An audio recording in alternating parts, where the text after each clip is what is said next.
Ok, então, como eu falava, Filipenses capítulo 4, versos 10 a verso 13, diz assim a palavra do nosso bom Deus.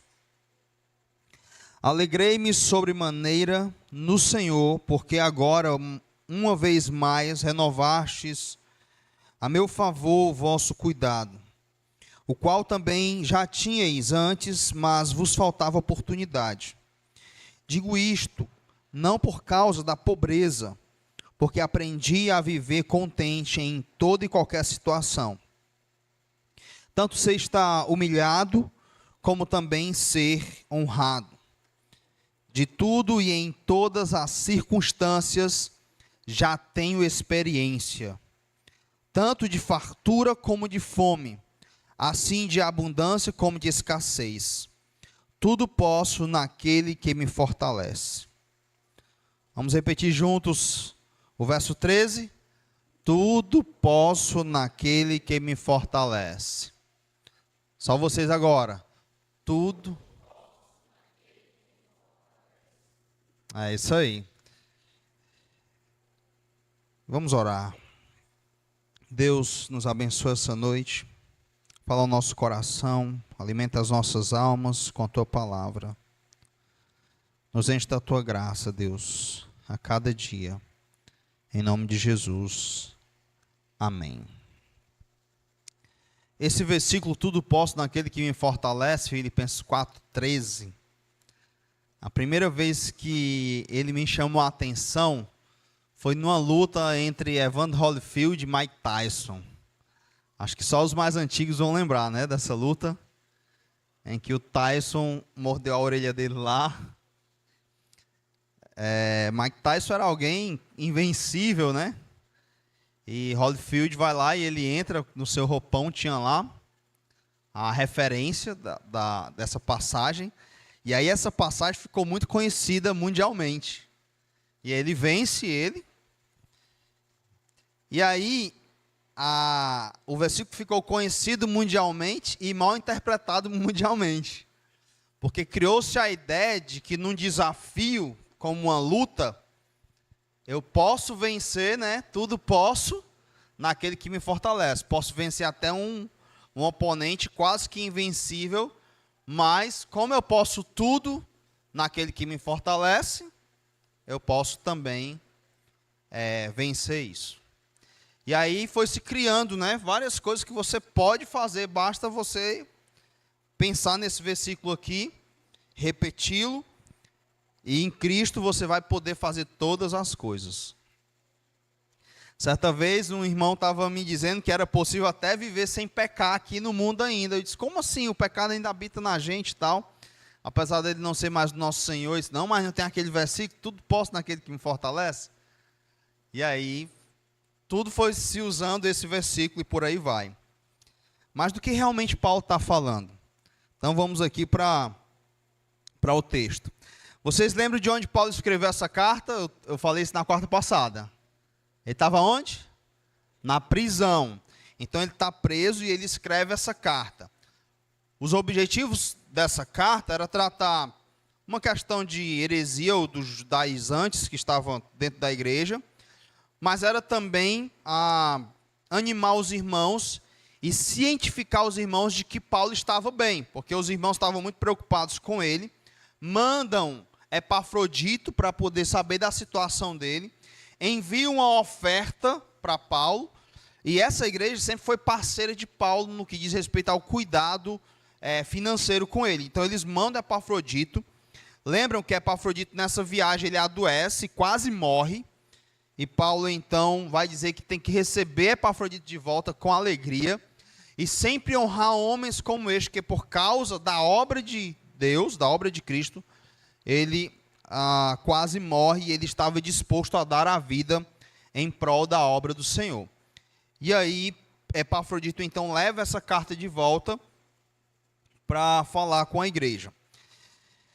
E Paulo, ele então vai demonstrar sua gratidão a essa igreja. Era outro objetivo, que é o que ele vai fazer agora no final da carta. É uma carta bem pessoal, no que diz respeito a uma igreja. Os teólogos acreditam que essa é a carta mais, talvez assim, mais pessoal de Paulo com a igreja, né? Então aqui ele vai demonstrar sua gratidão e vai falar sobre a sua alegria no Senhor por conta desse cuidado dos irmãos. Então no verso 10 diz assim: alegrei-me sobremaneira no Senhor. Lembra que a gente falou na quarta passada que essa carta é a carta da alegria? Essa alegria de Paulo, sobremaneira, ela é no Senhor. Então você tem sempre que pensar que a alegria não está na coisa em si. Porque Paulo ele vai receber um benefício dessa igreja, mas a alegria dele está no Senhor que está operando isso. Então é o que o Senhor está fazendo. A gente tem dificuldade de conseguir separar as coisas, porque às vezes você ora ao Senhor e você quer muito algo. E às vezes você fica desanimado, angustiado e triste, porque não tem aquele algo. E aí você então pede muito a Deus e você fica aguardando receber aquele algo do Senhor para de fato ser feliz. E é onde está o problema. Quando você recebe isso, a sua alegria não está no Senhor, no doador, mas na coisa doada. Aí o problema é que quando a coisa doada é tirada de nós, mesmo o Senhor estando conosco, nós não conseguimos nos alegrar. E é sobre isso que nós vamos falar essa noite.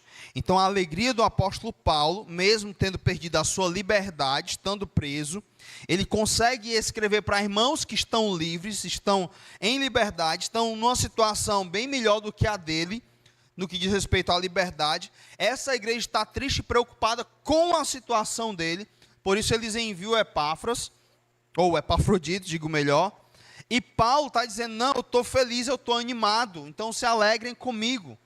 Inclusive, isso que vocês fizeram agora, eu me alegrei sobremaneira no Senhor, sempre no que o Senhor está fazendo. No capítulo 1, ele diz, olha, eu vou cientificar vocês que está tudo bem, porque o evangelho está progredindo, o Senhor está fazendo algo aqui. E aí ele vai sempre falar da sua alegria. Por isso que essa carta é também conhecida como a carta da alegria. E aí, Paulo então vai falar, mais uma vez renovastes a meu favor o vosso cuidado, o qual também já tinhais antes, mas vos faltava oportunidade. Digo isto não por causa da pobreza, porque aprendi a viver contente em toda e qualquer situação.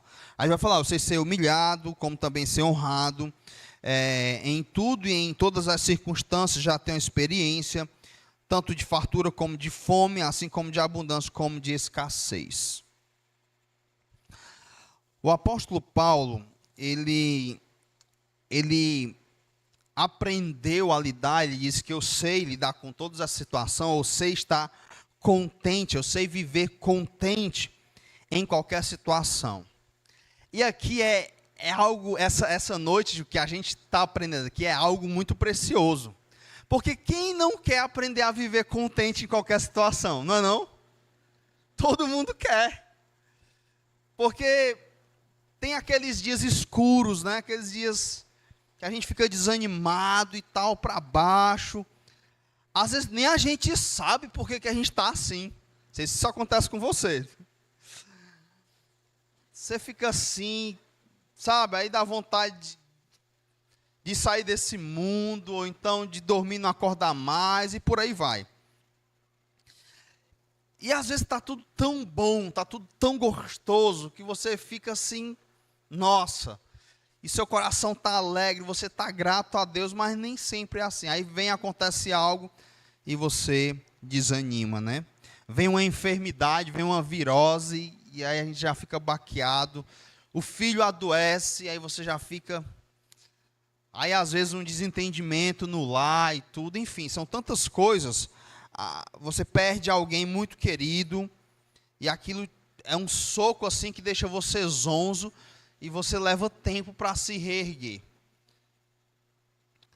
Às vezes, pensando aqui na vida financeira, vai tudo bem, tudo organizado, aí um passo errado, ou mesmo um problema econômico no país, as vendas caem e aí você entra numa crise e isso desanima você também e por aí vai. Então essas situações, elas vão sempre existir. O legal dessa carta é porque a situação de Paulo é uma situação assim bem adversa, né? Ele está preso. Então ele não está passando uma crise, ele perdeu a liberdade dele. Então tenta imaginar isso acontecendo com você. Você foi preso por causa do evangelho e tal.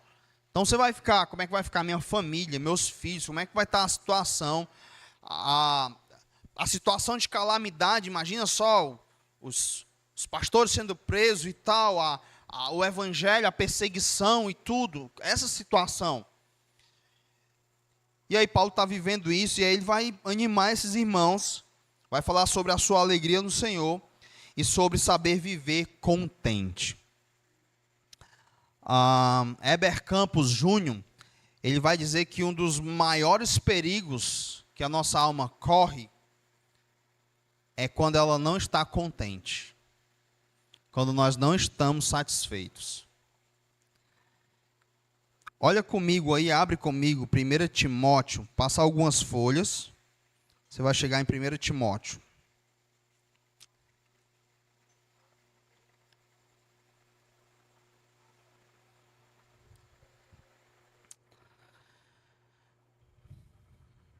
Primeiro Timóteo capítulo 6.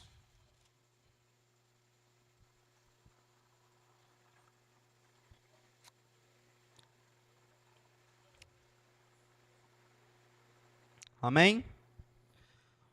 Aqui ele a partir do verso 6, ele diz assim, ó: de fato, grande fonte de lucro é a piedade com contentamento. Por que ele diz isso? É porque ele estava tratando dos falsos mestres que queriam usar a piedade para lucrar. Certo? Então eles queriam demonstrar ser piedosos e aí arrancar dinheiro das pessoas que eles cuidavam, pastoreavam. Ok? Por isso que no final do verso 5, ele vai dizer, supondo, então os falsos mestres, eles supõem que a piedade é fonte de lucro. Então eu vou buscar a piedade para ter lucro. Aí Paulo vai dizer assim, ó, de fato, Timóteo, grande fonte de lucro é a piedade com contentamento. Não é interessante isso? E aí eu aprendo aqui nesse texto que essa ideia da fonte de lucro ou da riqueza, a maior bênção de prosperidade que Deus pode nos dar é o contentamento. Porque você já viu alguém rico que vive como um pobre, e um pobre que vive na paz como se fosse rico? Já viu isso? Tem gente que ganha um salário, não tem paz, não tem contentamento. Ganha 2, pode dar 10, 15, 20. Ele nunca vai ter paz. Perguntaram para um dos homens mais ricos do mundo, do quanto você precisa para dizer basta? Ele disse, sempre mais um pouco. Sempre mais um pouco. Não é? Sempre mais um pouco. As pessoas, elas sempre vão querer mais. Aquele rapaz que faz foguete lá, bem famoso, né? Ele disse que se ele quisesse, ele poderia tornar cada ser humano do mundo um milionário. Porque tem 8 bilhões de pessoas no mundo e sua fortuna está avaliada agora em 240 e tantos bilhões. Então, se ele tirar 8 bilhões, ele dá 1 milhão para cada um de nós. E não vai fazer nem cócegas nele, né? Uma pessoa só. Enfim. Mas ele está correndo ainda atrás de mais. De investimentos e tudo, por aí vai. Então a gente sempre vai querer um pouco mais, por conta da falta do contentamento. Agora, olha só o que essa falta do contentamento faz. Presta atenção na sequência do texto. Porque nada temos trazido para o mundo, nem coisa alguma podemos levar dele. Tendo sustento e com que nos vestir, estejamos o quê? É difícil, não é isso aqui? É muito difícil isso aqui. Tendo sustento e com que nos vestir, tendo que comer e com que nos vestir, estejamos contentes. Aí ele diz, ora, os que querem ficar ricos caem em tentação e cilada, e em muitas concupiscências insensatas e perniciosas, as quais afogam o homem na ruína e perdição. Está vendo como é perigoso a falta de contentamento?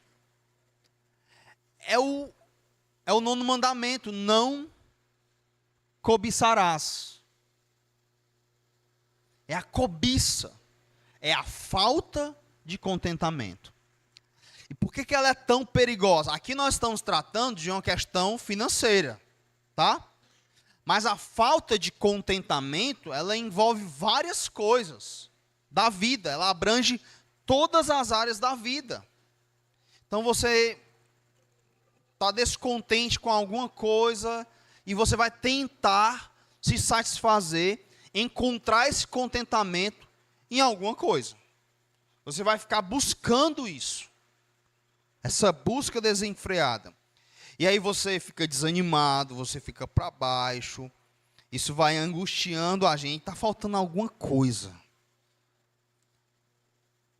Às vezes as pessoas acham que o que está faltando é porque eu não tenho isso. É porque eu preciso viajar. É porque eu preciso de mais tempo. Porque eu preciso ir para uma praia. Porque eu preciso ir para a serra. É porque eu não tenho uma namorada. É porque quando eu casar, aí... E a gente vive assim. Eu vivi isso muito. Então, tenta pensar aí comigo. Você pensa assim, o que precisava acontecer para as coisas ficarem assim legais? Não, se acontecesse isso aqui, estava show de bola. Eu não ia precisar de mais nada. Era só mesmo viver nisso aqui até o fim da minha vida. Geralmente nós temos algumas coisas que a gente quer muito que aconteça. Não há nenhum problema com isso, em sonhar, em buscar essas coisas. O problema é quando o nosso coração fica insatisfeito, e aí ele acredita na mentira de que aquela coisa vai satisfazê-lo. Aí que está o problema. Entendeu? Que é aí que se constitui um ídolo. Não, se acontecer isso aqui, aí eu sou feliz de fato. Aí, às vezes, você leva a vida toda tentando, né? Conseguir aquilo, para então ser feliz. Aí, quando você consegue, você percebeu que não era aquela coisa toda. Tu já tem aquilo agora, mas agora tu não é tão feliz como tu esperava ser. Por quê? Qual o problema com isso, né? Vou já dizer. Olha só, ele continua o texto. Verso 9. Já li, né? E aí, só para deixar claro aqui, os que querem ficar ricos, isso aqui é muito, como que eu posso dizer? Relativo. Porque, às vezes, para umas pessoas, um pouquinho só a mais já é ficar rico. Enquanto para outro, quando olha aqui, não, isso aqui é um pobre. Certo? Então, não dá para você medir. Então, quando o texto diz os que querem ficar ricos, entendo eu, dentro do contexto que ele está falando, é a falta desse contentamento. Porque eu tendo que eu comer e vestir, eu tenho que estar o quê? Contente. Aí ele diz, e aí vem um contraponto, os que querem ficar ricos. Então, o ponto não é o quanto eu quero. Não, se eu quiser 1 milhão é porque eu quero ficar rico. Mas se eu quiser só 100 mil, então eu não quero ficar rico. Entende? Não, o ponto aqui é, eu não estou contente. E aí eu vou em busca disso. Provérbios vai dizer que nós não devemos gastar a nossa inteligência para ficar rico. Não aplique nisso a tua inteligência. Já pensou? Mas o que a gente aprende no mundo? Toda hora. Você tem que saber um jeito de ficar rico.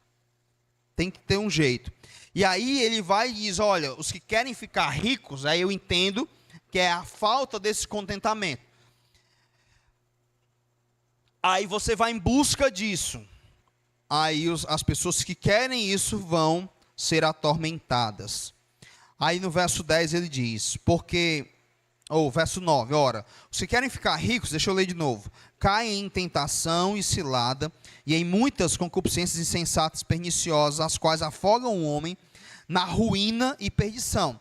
Porque o amor do dinheiro, não o dinheiro em si, mas o amor a ele, a ausência de contentamento, tornando o dinheiro, no caso aqui, o dinheiro, a sua satisfação plena, o amor do dinheiro é raiz de todos os males.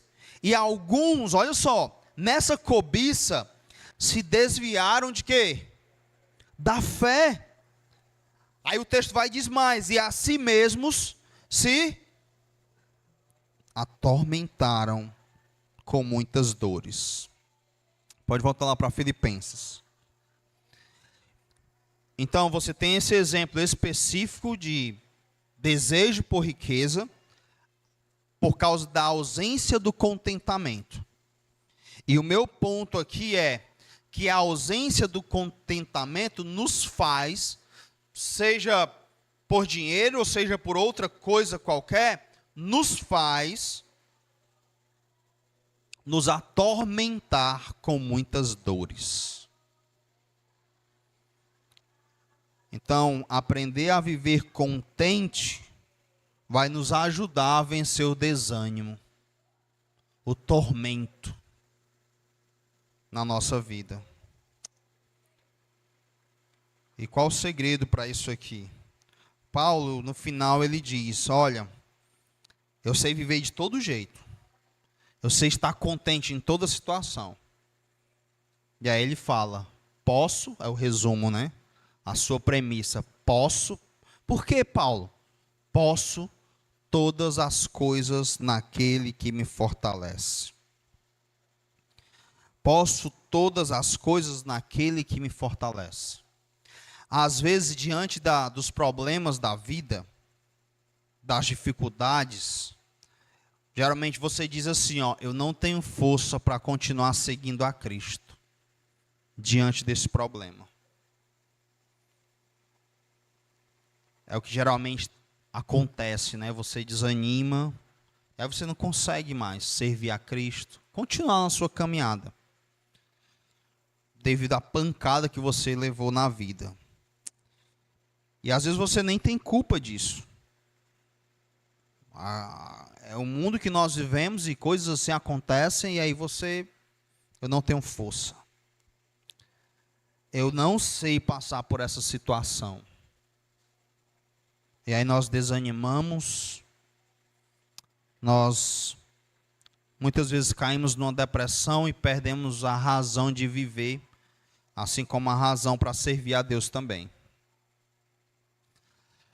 Só que Paulo está dizendo que ele consegue, ele é um ser humano como nós e pecador. E ele nos dá o segredo. Então, quando ele diz que tudo posso naquele que me fortalece, a ideia é, eu tudo posso naquele que coloca força em mim. Então, meu Cristo me dá força para passar por essa situação. Meu Cristo me dá força para passar por essa doença. Não, eu não digo, eu não tenho força para continuar com Cristo, para continuar servindo a Cristo diante dessa doença. É o contrário, eu digo, meu Cristo me dá força para eu passar por essa doença.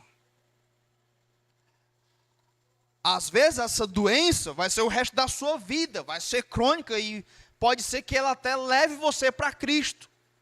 Mas você vai conseguir, em Cristo, passar por ela. Não como alguém que não tem esperança e que está tudo perdido, mas como alguém que já encontrou o seu maior tesouro. Quando Paulo diz que ele sabe viver de todo jeito contente, e aí a gente lembra dos puritanos, né? Não há nada que tire de mim que roube minha alegria. E não há nada que me deem que me façam de fato feliz. Por quê? É como o amor de Deus por nós. Tem algo que eu possa fazer para Deus me amar menos? E tem algo que eu possa fazer para Deus me amar mais? Não. Porque o amor de Deus, ele está fundamentado aonde? Na cruz. É o amor máximo. Deus prova o seu amor para conosco como? Pelo fato de ter Cristo morrido por nós, sendo nós ainda pecadores. A ideia é, nós merecemos a ira dele, o ódio dele, mas ele prova esse amor, a gente ainda vivendo nessas condições. E aí, as circunstâncias da vida nunca vão mudar o amor ou afetar o amor de Deus por nós. Por quê? Porque está fundamentado na cruz, no sacrifício que aconteceu há 2000 anos atrás. O que Paulo faz aqui é isso. Não há nada que me tirem de mim ou me deem que vá afetar o meu contentamento, a minha satisfação naquele que me dá força, naquele que me fortalece. Esse é o ponto. Por isso, nós vamos ver que as parábolas do reino, na sua maioria, quando ele vai falar sobre o seu reino, sobre encontrar esse reino, como é que é? Ele coloca, você viu várias coisas iguais, você encontrou isso aqui? Não. Um homem que colecionava pérolas de grande valor encontrou uma pérola. Era a pérola. O que ele faz? Se desfaz todas as outras por aquela. Aquela me satisfaz plenamente. Eu encontrei lá no terreno ouro, o que eu vou? Vendo todas as minhas coisas. Como? Com alegria para conquistar aquela. Eu encontrei o tesouro. Eu encontrei algo que vai me satisfazer plenamente. Ele é a minha maior alegria. E aí nós precisamos dar uma chacoalhada no nosso coração. Chegar para o nosso coração e dizer assim: ei, o que está havendo contigo? Vão vir as pancadas da vida. Mas você já tem o Senhor. Você tem Cristo. Você pode perguntar para o seu próprio coração: você é satisfeito em Cristo? Ele é o seu tesouro de fato? Ele é a sua maior alegria?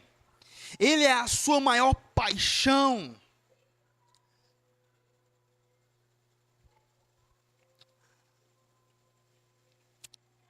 Ah, meus amados irmãos, quando nós resolvermos isso, nós vamos poder estar contentes em todas as situações. Esse é o ponto. Por isso que às vezes eu faço esse exercício comigo mesmo. Mas acontece algo que eu fico triste. Às vezes eu sei por que é, e aí eu fico mais chateado ainda, que são 2 pecados. E às vezes eu nem sei porque eu estou triste. Mas acontece. Esses momentos, às vezes eu sinto vontade de ficar sozinho. Não ouvir ninguém. Ali no meu canto. E aí aquela tristeza vai tomando conta de mim, uma angústia. Mas isso não pode, o que está errado? Às vezes, é porque eu tinha planejado algo e está saindo como eu não tinha planejado. Aí, no caso, junta tristeza com irritação. E aí eu tenho que parar, o que eu estou fazendo? Porque eu estou assim. E aí eu lembro o meu coração disso. Você tem Cristo já. Você tem Cristo. Irmãos, isso aqui é incrível. Ei, irmãos, isso aqui funciona. É real. A maioria dos homens e eu faço parte dessa maioria, vou falar de uma luta minha. Quando um homem, ele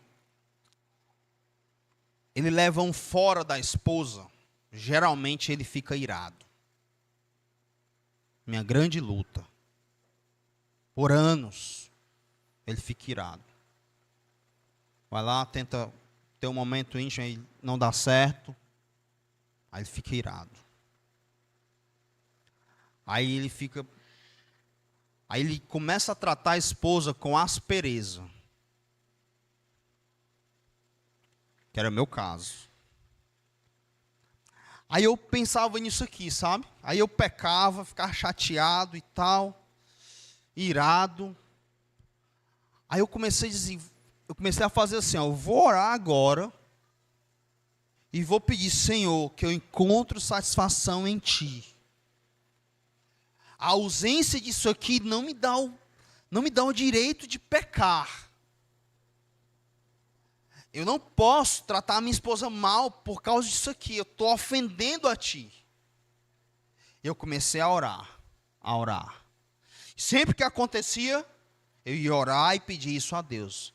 Que eu encontre a minha satisfação em Ti. Meu irmão, funciona.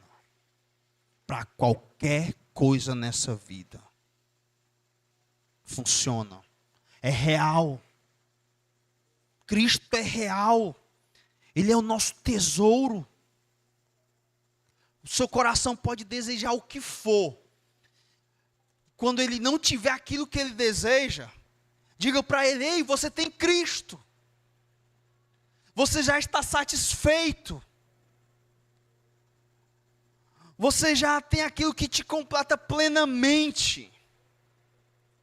Aí, nós vamos começar a conseguir viver contente em qualquer situação. Porque um dia pode vir o quê? A doença chega e tira a sua saúde. Aí você vai dizer o quê para o seu coração? Estou acabado. É o fim. Não. Você tem Cristo. Você tem o Senhor. Você pode perder alguém muito especial, mas você pode dizer para o seu coração, você ainda tem Cristo. Essa é a nossa esperança, irmãos. É isso que nos dá ânimo em toda e qualquer situação. Em toda e qualquer situação. E assim nós podemos viver contentes em Cristo. A grande questão é, isso é real para você? Entende? Eu não estou dizendo aqui que você não vai passar por momentos de dor, entenda? De angústia, de tristeza, acabei de usar meu exemplo. Mas eu estou dizendo para vocês qual o caminho que Paulo percorreu. Como que eu aprendi com ele. Que eu posso, em meio às dores desta vida, me abrigar nele, encontrar plena satisfação nele. Essa é a esperança, é a mensagem do Evangelho. No trono da graça e misericórdia, nós encontramos tudo o que precisamos. Pedro vai dizer que ele nos deu tudo no que diz respeito à vida e à piedade. Como que ele fez isso? Pelo conhecimento de nosso Senhor e Salvador Jesus Cristo. Quando ele apresenta para vocês, torna conhecido o Filho dele, o plano de salvação, o belo Evangelho, ele te deu tudo no que diz respeito à vida e à piedade. Incrível isso. Por isso eu posso viver nesse mundo perdendo tudo. Mas ainda assim, ter plena satisfação nele. Nós temos o caso de Jó. Jó, ele leva aquela pancada, e ele continua firme, não é? Adora o Senhor. E aí o negócio vai arrochando mais. E aí a pancada de Jó, lembra, né? Não foi qualquer pancadinha. Perdeu 10 filhos de uma vez só. Foi um negócio assim. E depois o que ele perdeu? A riqueza todinha. Se tornou um homem pobre. Depois ele perdeu o quê? A saúde. Por isso que eu não critico o Jó quando quando o Jó ele começa a querer, né, peitar Deus e tal. Eu acho que lá no começo logo eu já ia reclamar. Ele não. É só quando ele perde agora a saúde e tudo. E aí tem aqueles amigos lá que não entendem o que ele está passando. E fica lá perturbando ele. E não foi fácil. Para ele entender aquilo dali. Enfim, por que eu estou falando isso? Olha só o que acontece com Jó. Jó leva uma pancada e ele aguenta firme. Não é? Nosso exemplo, ó, um exemplo para nós. A pancada mais forte agora, que é a doença, todo o contexto ali, aí Jó começa a pecar. Começou a perder saber passar por qualquer situação contente. Aí, mas ele está agora travando uma luta com o próprio Deus. Deus graciosamente chama Jó para uma conversa. Ei, vem cá. Onde é que tu estava quando eu criei isso aqui e tal? E aí Jó percebe. Sabe o que é legal nisso? É que Jó, em todos esses momentos, quando ele aguenta a pancada e quando ele começa a errar, onde é que ele está? É conversando com o seu Senhor. O dilema dele é na presença do Senhor. E quando o Senhor o repreende, ele diz: Senhor, eu me arrependo no pó e na cinza. Eu falava de coisas que eu não compreendia. Antes eu te conheci só de ouvir falar, mas agora os meus olhos te contemplam. Aí sabe o que é legal? É que Jó viveu esse processo, ó, que a gente vive quase toda semana. A gente está animado, se desanima. E aí a gente pode aprender com Jó. Mesmo que a nossa dor não se compare a dele. Mas a gente está animado, a gente se desanima. Esse desânimo, esse drama aqui, você vai viver aonde? Longe do Senhor? Longe da igreja? Longe do povo de Deus? Não. No meio do povo de Deus. Você vai viver aqui. Você vai questionar aqui. Você vai chegar, pastor, por que essa doença não vai embora de mim? Eu já estou perdendo a paciência. Será que Deus não está olhando para mim? Pastor, como é que isso aqui acontece logo comigo? Irmão, estou desanimado, ora por mim. Deus, eu não estou mais aguentando. Eu não consigo. A depressão está tomando conta de mim, me socorre. Ou mesmo, abra o seu coração. Deus, eu estou muito chateado com isso aqui. Eu não queria que acontecesse assim. Eu não entendo, eu sei que o Senhor é soberano, mas eu... E aí você conversa com Deus. E Deus vai falar com você. Aí você vai dizer: ah, Senhor, agora eu estou entendendo. Me perdoa o jeito que eu falei. Eu me arrependo no pó e na cinza. Era algo grandioso demais para mim. Ah, Deus, agora, depois disso eu te conheço mais. Eu te conheci só de ouvir falar, agora os meus olhos te contemplam. Ah, Senhor, como Tu és grande, eu bem sei que tudo podes e que nenhum dos Teus propósitos pode ser impedido. Como eu estou te conhecendo mais. Aí você imagina, ó. O camarada era satisfeito em Deus, não nas coisas.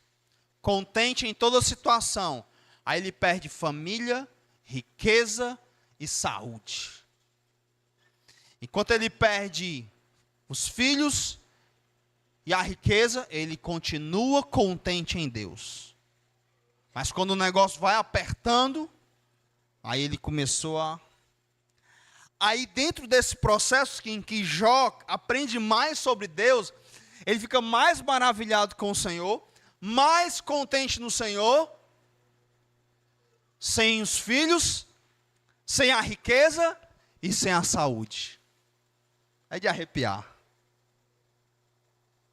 Ele viveu essa experiência de conhecer mais o seu Criador.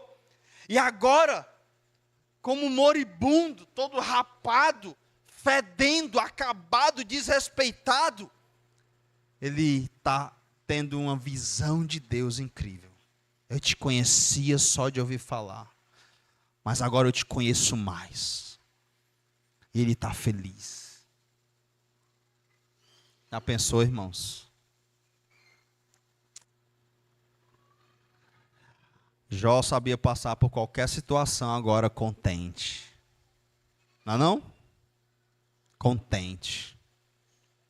Ah, Senhor, eu te conheço mais agora. Eu te conheço mais. E Jó está tão resolvido, tão em paz, que aqueles que o perturbaram, encheram a paciência dele no momento que ele mais precisava de amigos, de ombros amigos. O que ele faz agora? Ele ora por eles. Deus vai matar os amigos dele. E ele ora por eles. É alguém que está contente, satisfeito no Senhor. E eu poderia aqui citar vários personagens que vão viver esse processo que nós vivemos toda semana. A gente está animado, se desanima, vem as pancadas da vida. E aí o segredo deles é que eles nunca se apartam do Senhor.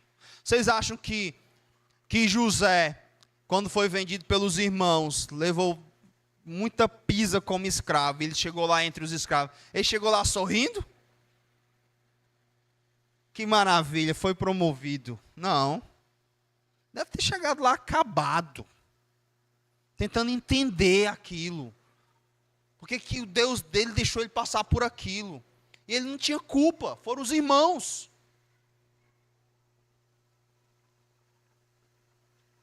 Mas o fato é que José era alguém que cuidava dos outros escravos e que Deus estava com ele. Mas certamente ele viveu dias de desânimo. Ele viveu dias de desânimo. Assim como ele é caluniado e agora vai preso. Ele não chegou na prisão morto de feliz. Deve ter chegado assim, ia tudo tão bem. Estava lá, Potifar, amando o meu trabalho, prosperando.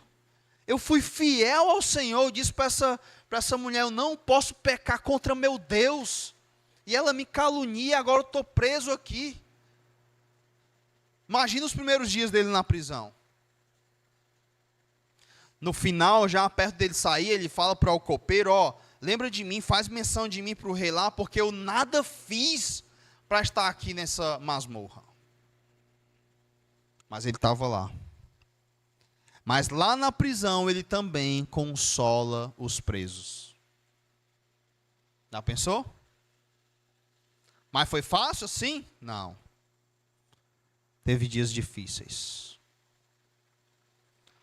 O segredo de todos esses homens, de Paulo, é que eles estão sempre perto do Senhor.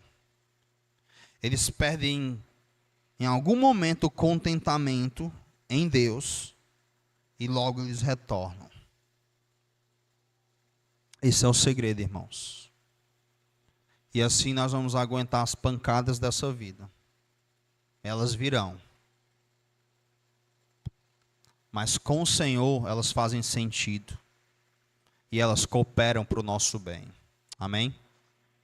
Por isso você pode se alegrar. Se animar hoje. Talvez você não esteja nem entendendo porque está doendo tanto. Você não está nem entendendo. Nesse momento, turvo, faça isso. Olhe para a cruz e encontre sua satisfação lá. Você vai encontrar. Vamos orar. Senhor, nosso Deus, nosso Pai, nos ajuda, Deus Santo, a não nos perdermos completamente, a sempre encontrarmos satisfação em Ti. Tu és o nosso Deus, nosso remidor, perdoador, consolador. Nós fomos criados originalmente para viver em comunhão contigo. E devido ao pecado fomos banidos da tua presença. E sempre nos falta algo no ser humano, há um vazio no ser humano que só o Senhor pode preencher. É isso que nós pregamos para os ímpios. Só que nós já te temos e esse vazio já foi preenchido, não nos falta nada. A comunhão contigo nos faz satisfeitos e contentes. Mas algumas vezes nós nos perdemos. Deixamos de nos satisfazer no Senhor e buscamos outras coisas. Nosso coração é enganoso e desesperadamente corrupto. Por isso nós te clamamos, Deus, que o Senhor cuide de cada um de nós. Anima os meus irmãos, aqueles que estão vivendo tempos difíceis. Consola seus corações. Ajuda-os, ó Deus. Aqueles que estão desanimados por causa de uma doença ou coisa do tipo, que eles possam encontrar consolo e ânimo no Senhor. Nos ajuda, Pai, a sempre inclinar o nosso coração para temer a Ti, e para Te amar e para Te honrar, e para encontrar no Senhor a nossa alegria. A Tua palavra diz que na Tua presença a plenitude de alegria e delícias perpetuamente, que seja real em nós, Deus. Assim eu te oro em nome de Jesus. Amém.